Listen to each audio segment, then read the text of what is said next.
भारत की अर्थव्यवस्था को एक बड़ा झटका मिलने वाला है और इसकी तस्दीक बड़े बड़े लोग करने लग गए हैं। कोटक महिंद्रा बैंक के फाउंडर उदय कोटक ने एक बयान दिया है। कहा है कि भारत के बिजनेस ओनर्स को तैयार हो जाना चाहिए क्योंकि कुछ बड़ा होने वाला है, कुछ बुरा होने वाला है। उन्होंने हिदायतें दी हैं कि एनर्जी सेक्टर में बड़े बदलाव हो सकते हैं और बड़ा संकट आ सकता है। उन्होंने सीधे तौर पर इशारा किया कि मिडिल ईस्ट में जो कुछ चल रहा है उसका सीधा असर भारत पर पड़ सकता है, क्योंकि भारत एक ऐसा देश है जो बड़े स्तर पर इंपोर्ट्स पर निर्भर करता है, आयातों पर निर्भर करता है। और वो आयात आते कहां से हैं? पहले वो आयात ईरान से आते थे 2019 तक, लेकिन अमेरिका के प्रेशर में वो आयात बंद कर दिए गए। फिर मिडिल ईस्ट की अलग अलग कंट्रीज से वो आयात सब्स्टिट्यूट किए गए। फिर जब रशिया यूक्रेन वॉर के दौरान रशिया ने भारत को डिस्काउंट रेट पर तेल बेचना शुरू किया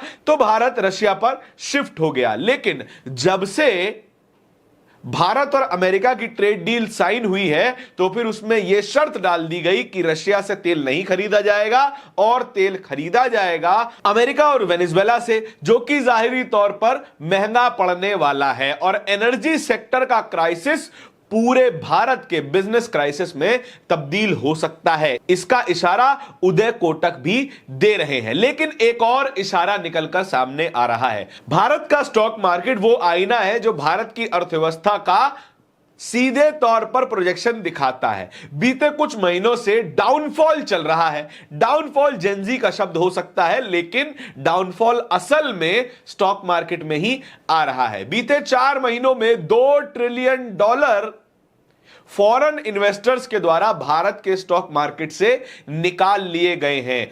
$2 ट्रिलियन।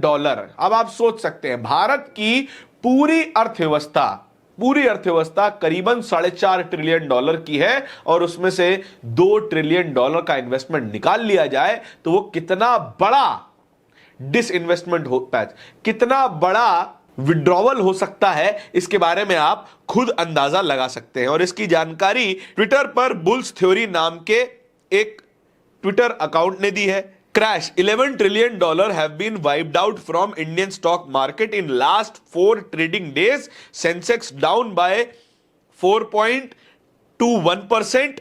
Nifty down by 2.81%.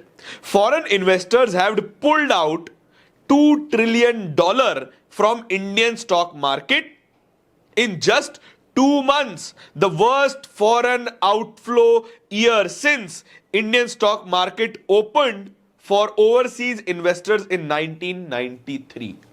1993 में जब भारत का स्टॉक मार्केट शेयर बाजार विदेशी निवेशकर्ताओं के लिए खोला गया, तब से सबसे ज्यादा पैसा निकाल लिया गया है।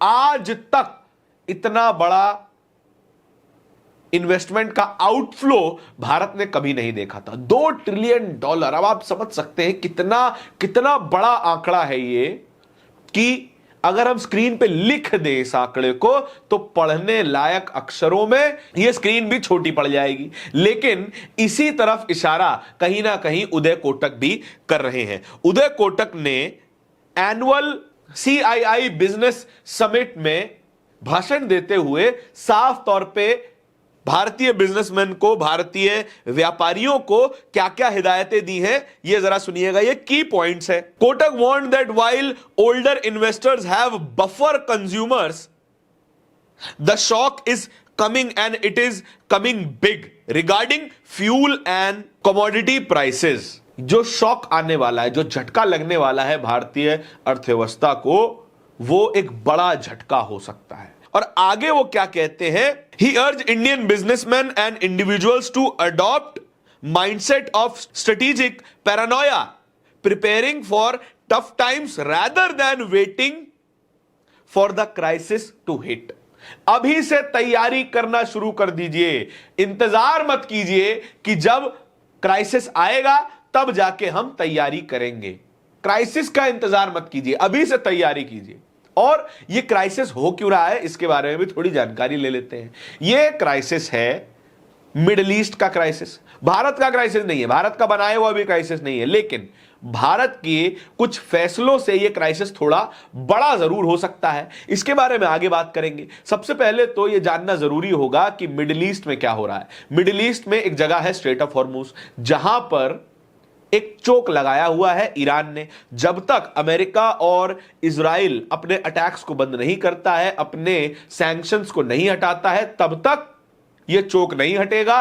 और जितने भी जहाज निकलेंगे, जो जहाज केवल 5 देशों के होंगे, इंडिया के, रशिया के, चाइना के, श्रीलंका के और पाकिस्तान के, और इन जहाजों को भी टोल देना पड़ सकता है। यानी कि जो तेल आ रहा है वो ऑलरेडी महंगा होकर आएगा। दूसरी तरफ भारत के पास रशिया से तेल खरीदने का ऑप्शन भी जो है वो खत्म हो चुका है।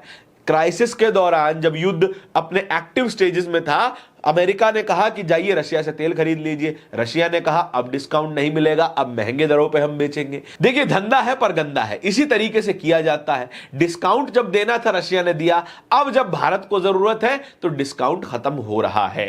लेकिन सवाल यहां पे सरकार से, इंपोर्ट्स पर डिपेंडेंट तो चाइना भी है, इंपोर्ट्स पर डिपेंडेंट तो जापान भी है, लेकिन उनके सामने इतने बड़े संकट नहीं खड़े हुए हैं। क्यों? क्योंकि चाइना के पास अपना बफर स्टॉक बहुत ज्यादा है, बहुत बड़ा स्टॉक है क्रूड ऑयल का बैकअप में, जो कि उन्हें 6 महीने, 7 महीने, 8 महीने तक सरवाइव कर सकता है। उससे भी बड़ा स्टॉक है जापान के पास, करीबन 200 से ज्यादा दिन का, 240 दिनों का स्टॉक जापान के पास पड़ा हुआ है। यानी कि अगर आज तेल आना बंद हो जाए तो जापान करीबन करीबन 1 साल अपना काट देगा। लेकिन भारत का स्टॉक वही 50 से 60 दिन का है, और शायद अब वो घटने भी लगा होगा, लेकिन इसकी कोई पुख्ता जानकारी नहीं है। हालांकि सरकारी सोर्सेस बता रहे हैं कि हमारे पास पर्याप्त भंडारण है, लेकिन उदय कोटक बता रहे हैं कि बड़ा संकट आने वाला है। तो हम माने किसकी? क्या माने एक बड़े बिजनेसमैन की या फिर सरकार की, जो केवल चुप्पी साधे बैठी है, जो केवल कह रही है कि आप सोना खरीदना बंद कीजिए, आप तेल इस्तेमाल करना बंद कीजिए, दूसरी तरफ कह रही है कि पर्याप्त भंडारण है। अगर पर्याप्त भंडारण है तो फिर लोगों को कहिए कोई परेशानी नहीं है, आप आराम से इस्तेमाल कीजिए। लेकिन नहीं, कथनी और करनी में फर्क दिखाई देता है। इस पूरी खबर के बारे में आपके क्या विचार है, कमेंट सेक्शन में बताइएगा जरूर। इस तरह की और भी खबरों को देखते रहने के लिए बोलता हिंदुस्तान को सब्सक्राइब जरूर कीजिएगा। बहुत बहुत शुक्रिया।